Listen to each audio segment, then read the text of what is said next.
السلام علیکم ورحمۃ اللہ وبرکاتہ۔ الحمد للہ وکفی وسلام علی عبادہ الذین اصطفی، اما بعد فقد قال رسول اللہ صلی اللہ علیہ وسلم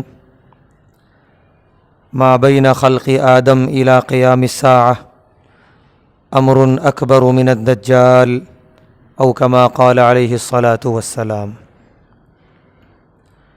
محترم حضرات، تمام تعریفوں کے لائق اللہ تبارک و تعالیٰ کی ذات ہے، جس کا کوئی شریک نہیں، جس کا کوئی ساجی اور ہمسر نہیں، اور لاکھوں درود و سلام نازل ہوں نبی آخر الزماں محمد الرسول اللہ صلی اللہ علیہ وسلم پر اور آپ کے پیارے صحابہ اور اہل بیت پر۔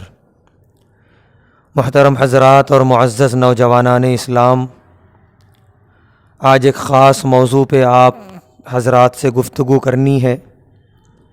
وہ موضوع ہے دجال کا موضوع۔ بے شک نوجوانان دجال کا نام سنتے ہیں، اس کے بارے میں باتیں سنتے ہیں، لیکن جو چیز ذہن میں آنی چاہیے لفظ دجال سنتے ہی وہ نہیں آتی۔ یوں سمجھتے ہیں جیسے ایک فرعون تھا چلا گیا، نمرود تھا چلا گیا، ویسے ہی ایک دجال کوئی شخص ہوگا، آئے گا پھر وہ بھی چلا جائے گا، جبکہ حقیقت ایسی نہیں ہے۔ دجال بدترین فتنہ ہے، بدترین۔ میں نے جو حدیث پڑھی ہے ابھی خطبے میں، پیارے نبی صلی اللہ علیہ وسلم کا ارشاد ہے، آدم علیہ السلام سے لے کر قیامت تک دجال سے بڑا فتنہ نہیں آیا۔ اتنا بڑا فتنہ ہے یہ، اور بالکل اس کے آنے کا وقت قریب ہو رہا ہے، بہت قریب۔ ہم نہ صحیح ہماری آنے والی نسلیں دیکھیں گی، تمام دنیا میں ماحول وہی بن رہا ہے، بالکل جو احادیث میں اشارے کیے گئے ہیں بالکل وہی ماحول بن رہا ہے۔ خاص طور سے عرب دنیا میں جو اس وقت منظر ہمارے سامنے ہے، یہودیوں اور عیسائیوں کی اتباع میں جس حد تک وہ جا رہے ہیں، اور جو ماحول بن رہا ہے ایک طرح کا بے حیائی کا، رقص و موسیقی کا، شیطانیت کا، یہ بالکل دجال کے اس دنیا میں آنے کا ماحول بنایا جا رہا ہے۔ ایسے میں ضروری بلکہ بے حد ضروری ہے کہ ہم سمجھیں دجال ہے کیا، ابھی ہے کہاں وہ، اور کیا ہے اس کے عزائم اور کیا ہے اس کے مقاصد۔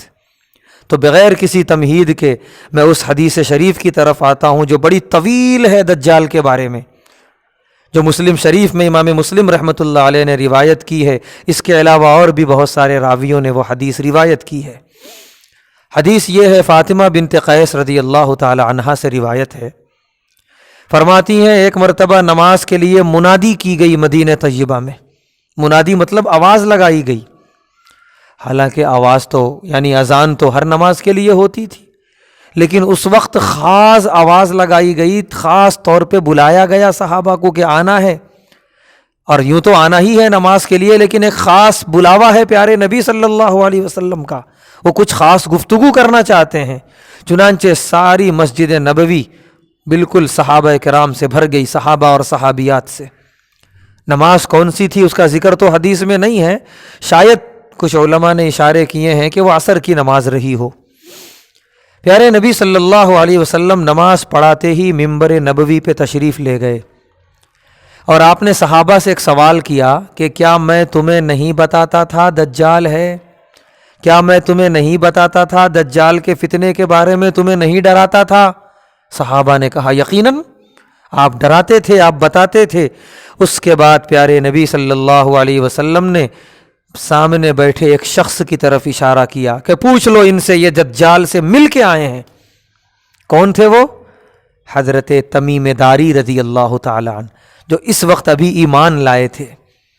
کیا واقعہ ہوا ان کے ساتھ، کیسے انہوں نے دجال سے ملاقات کی، ساری تفصیل حدیث میں موجود ہے۔ پیارے نبی صلی اللہ علیہ وسلم نے اپنی زبان مبارک سے صحابہ کو بیان فرمائی۔ حضرت تمیم داری رضی اللہ تعالی عنہ کہتے ہیں کہ میں سمندری سفر پہ تھا تجارت کے لیے، اور اس زمانے میں تجارتی سفر سمندر میں ہوا کرتے تھے۔ سمندر کی موج کچھ ایسا انہیں گھیری کہ ان کی کشتی کہیں کی کہیں چلی گئی، ایسے تھپیڑے موجوں کے، انہیں پتہ ہی نہیں چلا کہ ہمیں جانا کدھر تھا اور جا کدھر رہے ہیں. کئی دنوں تک اسی طرح سمندر میں کشتی پر بیٹھے ادھر کے ادھر تھپیڑے کھاتے رہے موج کے, اور کچھ پتہ نہیں چل رہا تھا کیا ہوگا, اور ایسا لگ رہا تھا کہ اگر اور کچھ دنوں تک یہی حال رہا ہم مر جائیں گے اسی طرح سمندر کے بیچوں بیچ. لیکن اس دوران کہتے ہیں کہ ہمیں ساحل نظر آیا, خشکی نظر آئی, زمین. سمندر میں بھٹکے ہوئے انسان اور مسافر کے لیے خشکی کا نظر آنا بہت بڑی نعمت ہوتی ہے اللہ تعالیٰ کی. ان میں خوشی کی لہر دوڑ گئی, چلو کم سے کم زمین نظر آ رہی ہے, ہم اتریں گے, ہم دیکھیں گے وہاں کون ہے کیا ہے, ایک زندگی کی امید بندھی. جب وہاں اترے تو ایک عجیب سا سناٹا, بالکل کوئی نہیں ہے دور دور تک. سامنے ایک جانور کھڑا ہے, اور ایسا ہے جانور بڑے بڑے بال اس کے جسم پہ. حضرت تمیم داری رضی اللہ تعالیٰ عنہ فرماتے ہیں کہ سمجھ میں نہیں آ رہا تھا اس کا چہرہ کدھر ہے, ایسے بڑے بڑے بال, اور باقاعدہ وہ انسانوں کی طرح بات کرنے لگا, تم کون ہو کیا ہو. حضرت تمیم داری رضی اللہ تعالیٰ عنہ نے اس سے پوچھا تم کون ہو, کہنے لگا انا الجساسہ, میں جساسہ ہوں. جساسہ کیا ہے؟ یہ دجال کی فوج کا نام ہے. یہ نظر نہیں آنے والی فوج جو دجال کا ماحول بنا رہی ہے اس وقت پوری دنیا کے اندر, بے حیائی کا اور ہر طرح کی بے غیرتی کا, حرام کا اور ہر طرح کے باطل کا ماحول دنیا میں بن رہا ہے. اس کے پیچھے ایک تو یہودی قوم ہے جو دجال کی شاگرد ہے, اور دوسری یہ جساسہ دجال کا لشکر. اس کی اور بھی تفصیلات کتابوں میں علماء نے لکھی ہیں. اس کے بعد اس جساسہ نے حضرت تمیم داری رضی اللہ تعالیٰ عنہ سے کہا آئیے میرے ساتھ. حضرت تمیم داری رضی اللہ تعالیٰ عنہ اس کے ساتھ گئے تو ایک بڑا غار, اندر ایک دم اندھیرا. وہ جساسہ کہنے لگا آؤ اس کے اندر جانا ہے. حضرت تمیم داری رضی اللہ تعالیٰ عنہ, ایسے سناٹے کا عالم اور غار کے اندر جانا, ظاہر سی بات ہے انسان بدکے گا, پیچھے ہٹے گا. وہ جساسہ کہنے لگا کہ آؤ کوئی تمہاری خبر جاننا چاہتا ہے, اندر کوئی ہے جو تم سے بات کرنا چاہتا ہے. تمیم داری رضی اللہ تعالیٰ عنہ فرماتے ہیں میں سمجھ گیا ہو نہ ہو کوئی شیطان ہے, کیونکہ ایسے علاقے میں, ایسے جزیرے میں دور دور تک کوئی ذی روح مخلوق نہیں, غار کے اندر کون بیٹھا ہوگا؟ ضرور کوئی شیطان ہوگا. لیکن ہمت کر کے تشریف لے گئے حضرت تمیم داری رضی اللہ تعالیٰ عنہ اندر. غار کے اندر جانے کے بعد وہ کہتے ہیں میں نے جو منظر دیکھا, جو چیز میں نے دیکھی وہ میں نے زندگی میں کبھی نہیں دیکھی تھی. انتہائی لمبا چوڑا ایک انسان, دیو ہیکل قد و قامت والا, بڑے بڑے ہاتھ, بڑے بڑے پیر, بڑا ڈراؤنا جسم, اور دونوں ہاتھ اس طرح گردن کے پاس ہیں, جکڑے ہوئے ہیں, بندھے ہوئے ہیں. دونوں پیر گھٹنوں تک زنجیر بندھی ہوئی ہے, بالکل دیکھتے ہی آدمی ڈر جائے, خوف کھا جائے, ایسا اس کا پورا حلیہ ہے. اور کہتے ہیں جب اس نے بولنے کے لیے زبان کھولی تو ایسا لگا اب زلزلہ آ جائے گا, اتنا خوفناک, اتنی خوفناک اس کی آواز. یقیناً ہمت کی حضرت تمیم داری رضی اللہ تعالیٰ عنہ کے, وہاں کھڑے رہے. کہتے ہیں کہ اس شخص نے, بلکہ پہلے حضرت تمیم داری رضی اللہ تعالیٰ عنہ نے اس سے پوچھا کون ہو تم؟ اس بندھے ہوئے شخص نے کہا کہ میں بتاؤں گا ضرور میں کون ہوں, پہلے میرے سوالوں کا جواب دو. اس نے کہا عرب سے آئے ہو؟ تمیم داری رضی اللہ تعالیٰ عنہ نے فرمایا ہاں. اس نے کہا وہ عرب میں نبی آنے والے تھے, آ گئے کیا آخری نبی؟ تمیم داری رضی اللہ تعالیٰ عنہ نے فرمایا ہاں, ابھی تو ایمان نہیں لائے تھے. انہوں نے کہا ہاں سنا ہے میں نے کسی نبی نے نبوت کا دعویٰ کیا ہے. اس نے کہا کہ ان کی ہجرت ہونے والی تھی مدینۃ المنورہ کی جانب, کیا ہو گئی؟ تمیم داری رضی اللہ تعالیٰ عنہ نے فرمایا وہ بھی میں نے سنا ہے کہ ہو گئی. اس کے بعد اس نے سوال کیا فلسطین میں 2 تالاب ہیں, ایک کا نام ہے بحیرہ طبریہ اور ایک کا نام ہے زغر. ان دونوں تالاب کے بارے میں پوچھا کہ اس میں پانی ہے؟ حضرت تمیم داری رضی اللہ تعالیٰ عنہ نے جواب دیا ہاں ابھی تو پانی ہے, لوگ سیراب ہو رہے ہیں, اپنے کھیتوں کی زمین کی سینچائی کر رہے ہیں اس سے. اس کے بعد اس نے کہا کہ نخل بیسان جو باغ ہے ملک شام میں, کیا وہاں درختوں پر پھل آ رہے ہیں, کھجوریں آ رہی ہیں؟ حضرت تمیم داری رضی اللہ تعالی عنہ نے فرمایا ہاں ابھی تو پھل آ رہے ہیں، کچھ کم ہو گئے ہیں لیکن پھل آ رہے ہیں وہاں پر۔ اس کے بعد اس بندھے ہوئے شخص نے کہا ایک وقت آئے گا کہ یہ پانی سوکھ جائے گا، دونوں تالاب کا، بحیرہ طبریہ کا اور زغر کا، اور ایک وقت آئے گا کہ نخل بیسان کے درخت کھجوریں دینا بند کر دیں گے، بالکل ویران ہو جائے گا وہ باغ، تب مجھے ملے گی اجازت نکلنے کی، پھر میں نکلوں گا اور پوری دنیا میں تباہی مچاؤں گا۔ انا الدجال، میں دجال ہوں۔ اس نے اپنا تعارف کرایا اور اس نے کہا کہ پوری دنیا میں گھوموں گا اور پوری دنیا کے اندر تباہی مچاؤں گا، بربادی مچاؤں گا۔ دو جگہ میں دنیا کے اندر نہیں جا سکوں گا، ایک شہر مکۃ المکرمہ اور ایک طیبہ، یہ دو نام بتائے اس نے دجال نے۔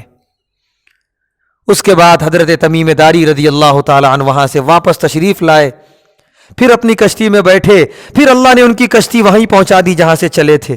ایسا لگتا ہے کہ جیسے اللہ نے جان بوجھ کر یعنی قصدن یہ کام کیا کہ ایک شخص کو دجال سے ملوایا، پھر اس شخص کو پیارے نبی صلی اللہ علیہ وسلم سے ملوایا۔ حضرت تمیم داری رضی اللہ تعالی عنہ پیارے نبی صلی اللہ علیہ وسلم کے پاس آئے، کیونکہ آپ کے بارے میں دجال نے پوچھا تھا، وہ نبی آ گئے، ان کی ہجرت ہو گئی، اس لیے وہ آئے آپ کے پاس۔ پیارے نبی صلی اللہ علیہ وسلم نے یہ ساری باتیں سننے کے بعد صحابہ کو جمع کیا اور جمع کر کے فرمایا کہ دیکھو تمیم داری دجال سے مل کے آئے ہیں، دجال ہے اس وقت زندہ ہے، کسی گمنام جزیرے میں بند ہے، قید کیا ہوا ہے اللہ کی طرف سے، بس وقت کا انتظار ہے کہ وہ نکلے گا۔ اس کے بعد پیارے نبی صلی اللہ علیہ وسلم نے اپنے عصا سے منبر پہ یوں مار کے اشارہ کیا، ہاذہ طیبہ، ہاذہ طیبہ، ہاذہ طیبہ، کہ دیکھو یہ ہے طیبہ، یہ ہے طیبہ، یہ ہے طیبہ، یعنی شہر مدینۃ المنورہ طیبہ ہے، اور شہر مکۃ المکرمہ کا تو اس نے نام لیا ہی تھا مکہ۔ یہ دو شہروں میں دجال نہیں جا سکے گا، باقی پوری دنیا میں تباہی مچائے گا، بربادی مچائے گا۔ اور آپ کی جانکاری کے لیے یہ بات عرض ہے کہ اس وقت تحقیق ہو چکی ہے، بالتحقیق فلسطین کے ان دونوں تالابوں کا پانی خشک ہو چکا ہے، ایک قطرہ پانی نہیں ہے اس کے اندر۔ وہ نخل بیسان جس باغ کے بارے میں دجال نے پوچھا تھا، اس باغ میں اب ایک کھجور بھی نہیں آتی، بالکل خشک ہو چکے ہیں وہاں کے درخت، یعنی ساری نشانیاں مکمل ہیں، اب بس ماحول بن رہا ہے، ماحول بن کے تیار ہو جائے گا، دجال کا خروج ہو جائے گا، نشانیاں مکمل ہو گئی دجال کے آنے کی، کان کھول کر سن لیں ہم۔ اس کے بعد کسی مہمان کے آنے کا ماحول بنایا جاتا ہے اس کے استقبال کے لیے، اب یہ آخری کام ہو رہا ہے اس وقت دنیا میں، بس یہ ماحول بن جائے گا، اس کے بعد ایک دم دجال کا خروج ہو جائے گا۔ ایک دم ماحول کیا بن رہا ہے؟ پوری دنیا میں بے حیائی، حیا کے لیے آدمی کو لڑنا پڑ رہا ہے، پردے میں آنے کے لیے عورت کو لڑنا پڑ رہا ہے، بے حیائی کے لیے کوئی قانون کچھ بھی نہیں ہے، ایک دم آزادی ہے۔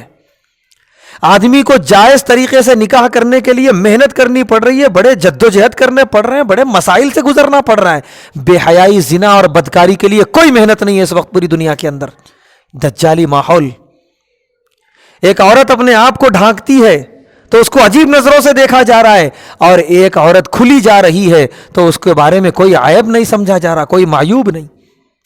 سرزمین عرب، جس عرب سے اسلام پوری دنیا میں پھیلا تھا، آج اس سرزمین پر ہر طرح کی ناچ گانے کی محفلیں سجائی جا رہی ہیں، دنیا کے بڑے بڑے ناچنے والے رقاص ڈانسروں کو بلا کے راتوں رات پوری رات جو ہے محفلیں سجتی ہیں سرزمین عرب، سعودی عرب میں۔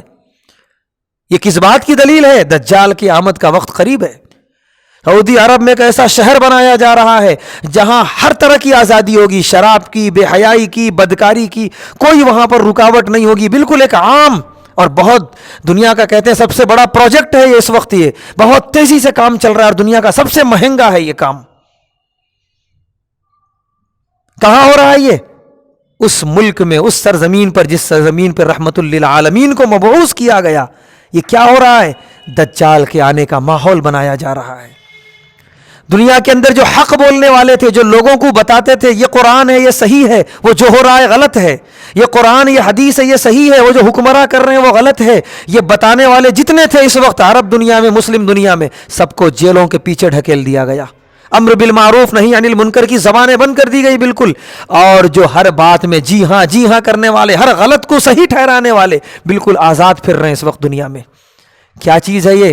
دجال کے آنے کا ماحول بنایا جا رہا ہے، اور اسرائیل کا طاقتور ہونا پوری دنیا کے اندر، پوری دنیا کی معیشت پہ اس کا کنٹرول، یہ کیا چیز ہے؟ دجال کے آنے کا ماحول۔ کیونکہ دجال جب آئے گا اس کو اللہ اتنا پاور دیں گے، اتنی قوت کہ جس کو چاہے گا رزق کی فراہمی کر دے گا، جس کو چاہے گا قحط میں مبتلا کر دے گا۔ یہ اسی وقت ہوگا جب کہ پوری معیشت اس کے کنٹرول میں ہو، پوری دنیا کی اس وقت اسرائیل کے ہاتھوں میں ہے، اور اسرائیل ہم سے زیادہ دجال کا انتظار کر رہے ہیں، وہ اپنی گاڑیوں کے پیچھے لکھ کے پھر رہے ہیں کہ دجال آ رہے ہیں، دجال آ رہے ہیں۔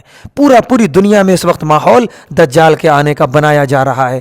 جب دجال آئے گا، حدیث پاک میں ہے کہ ایک بڑی تعداد انسانوں کی اس کے پیچھے چلی جائے گی، اور سب کے سب اس کے ساتھ جہنم میں جائیں گے، اور بڑا سخت امتحان ہوگا۔ وہ قتل کر دے گا زندہ جو اس کو نہیں ماریں گے، پھر اس کو زندہ کر دے گا، اتنی طاقت دیں گے اللہ تعالیٰ اسے۔ وہ بارش برسائے گا، بارش روک دے گا، اتنی طاقت اس کو ہوگی۔ ظاہر سی بات ہے اچھے لوگ اس کی طرف چلے جائیں گے، مٹھی بھر لوگ ہوں گے بیچارے، مٹھی بھر لوگ ایمان والے جو جمے رہیں گے ثابت قدمی کے ساتھ دجال کے مقابلے میں۔ اور پھر عیسیٰ علیہ السلام کی آمد ہوگی۔ شام کے شہر دمشق کی جامع مسجد کے مینار پر 2 فرشتوں کے سہارے اتریں گے آسمان سے، اور پھر وہ ایک لشکر تیار کریں گے، اور یہ لشکر یہی معمولی چھوٹے معمولی لوگوں کا ہوگا جو دجال کو سجدہ نہیں کرے تھے، اور بہت کم ہوں گے یہ لوگ۔ اس لشکر کو لے کے وہ جہاد کریں گے، اور پوری دنیا میں جہاد ہوگا عیسیٰ علیہ السلام کا، یہاں تک کہ وہ دجال کو پکڑیں گے اسرائیل کی سرزمین پر مقام لد میں۔ مقام لد باقاعدہ پیارے نبی صلی اللہ علیہ وسلم نے مقام کا نام لے کے بتایا کہ یہ جگہ ہوگی لد۔ آج کہتے ہیں اس جگہ پہ اسرائیل کا انٹرنیشنل ایئرپورٹ بنا ہوا ہے، وہاں پر حضرت عیسیٰ علیہ السلام دجال کا قتل کریں گے، خاتمہ کریں گے، اور ایک بڑے فتنے کے بعد، پوری دنیا میں ایک بڑا فتنہ پھیلنے کے بعد اس دن حضرت عیسیٰ علیہ السلام کے ذریعے اس فتنے کا خاتمہ ہوگا۔ بہت برے حالات آنے والے ہیں۔ یہ ہر آئے دن جو ہم سن رہے ہیں کہ ایسا ہو سکتا ہے، ہم نے سوچا نہیں تھا، ایسا ہوگا ہم نے دیکھا کبھی، ہمارے تصور میں نہیں تھا۔ کسی نے سوچا تھا جبہ اسلامی لباس، رومال اسلامی رومال ہے، یہ پہن کے جو ہے ہیلووین منایا جائے گا، شیطانی چہرے بنا کے الٹی سیدھی حرکتیں کریں گے، کہ جس کا دور دور سے اسلام سے تعلق نہیں ہے، جو خالصتاً شیطانی تہوار ہے، شیطان قوم کا ہے، ابلیس قوم کا ہے، اسلام کا دور دور تک اس سے کوئی تعلق نہیں ہے۔ سرزمین عرب پہ منایا گیا یہ، اور نہ جانے ایسی اور کتنی حرکتیں بھی ہم کو دیکھنے اور سننے کو ملیں گی۔ کیوں کہ یہ سب ماحول بن رہا ہے۔ ایسی ہی حیرت انگیز خبر سنتے ایک دن ہمارے کان یہ سن لیں گے، ایک شخص آیا ہے جس کی ایک آنکھ ہے دوسری آنکھ نہیں ہے، جو اپنے آپ کو دجال کہتا ہے، اور جو پوری دنیا میں ایک فتنہ پھیلا رہا ہے۔ اس کے ہاتھ میں موت اور حیات کا اختیار دے دیا گیا ہے، اور سارے لوگ اس کے طرف بھاگ رہے ہیں، دوڑ رہے ہیں۔ یہ خبر ایک دن سننے کو مل جائے گی۔ اللہ نہ کرے کہ ہماری زندگی میں وہ وقت آئے، لیکن یقیناً آنے والا ہے۔ بس یہ بات میں بتانے کے لیے آج میں نے یہ گفتگو کی ہے کہ دجال کی آمد کا وقت بہت قریب ہے۔ اپنے اور اپنے آنے والے نسلوں کی ایمان کی حفاظت کریں۔ دجال کے فتنے سے پیارے نبی صلی اللہ علیہ وسلم نے دعاؤں میں پناہ مانگی ہے۔ کوئی معمولی فتنہ نہیں ہے، بہت بڑا فتنہ، کہ آدم علیہ السلام سے لے کر قیامت تک اتنا بڑا فتنہ کوئی نہیں آیا ہوگا جتنا بڑا فتنہ ہوگا۔ ایسے جب ماحول اتنا خطرناک ہے اس کے آنے سے پہلے، تو جب وہ آئے گا تب کیا عالم ہوگا پوری دنیا کے اندر۔ لہذا نمازوں کے پابند بنیں، قرآن اور حدیث کے قریب آئے، قرآن کی کثرت سے تلاوت کریں، ہر جمعہ سورہ کہف کی تلاوت کریں ضرور۔ نوجوان پیارے نبی صلی اللہ علیہ وسلم نے فرمایا جو ہر جمعہ سورہ کہف کی تلاوت کرتا ہے وہ دجال کے فتنے سے محفوظ رہے گا۔ ہر جمعہ جو ہے اس کی تلاوت کریں ہر حال میں، اور اپنے آنے والی نسلوں کے ایمان کی فکر کریں کہ جب وہ آئے دجال، اگر یہ نسلیں رہیں تو دجال کے مقابل میں کھڑی ہوں، دجال کے ساتھ نہ جائیں اور جہنمی نہ بنے۔ تو یہ فتنہ آنے والا ہے، اور اس کا ماحول اس وقت دنیا میں بنایا جا رہا ہے۔ ضرورت اس بات کی ہے کہ ہم اس کو سمجھیں، ہر چیز کے پیچھے نہ بھاگیں، اس نظر سے دیکھیں کہیں وہ دجال کا فتنہ تو نہیں ہے۔ ہر چیز کے پیچھے بھاگتے چلے جا رہے ہیں، ہر نئی چیز کے پیچھے دوڑتے چلے جا رہے ہیں، نہیں، قرآن اور حدیث کی طرف رہیں، قرآن اور حدیث پر عمل پیرا رہیں۔ یہ بہت ضروری چیز ہے ہمارے اور آپ کے لیے۔ یہی بات جو ہے آج بتانے کے لیے میں نے یہ گفتگو کی۔ اللہ تبارک و تعالیٰ سے دعا ہے اللہ تبارک و تعالیٰ ہم تمام کو دجال کے فتنے سے محفوظ فرمائے اور آنے والی نسلوں کے ایمان کی حفاظت فرمائے۔ وآخر دعوانا الحمد للہ رب العالمین۔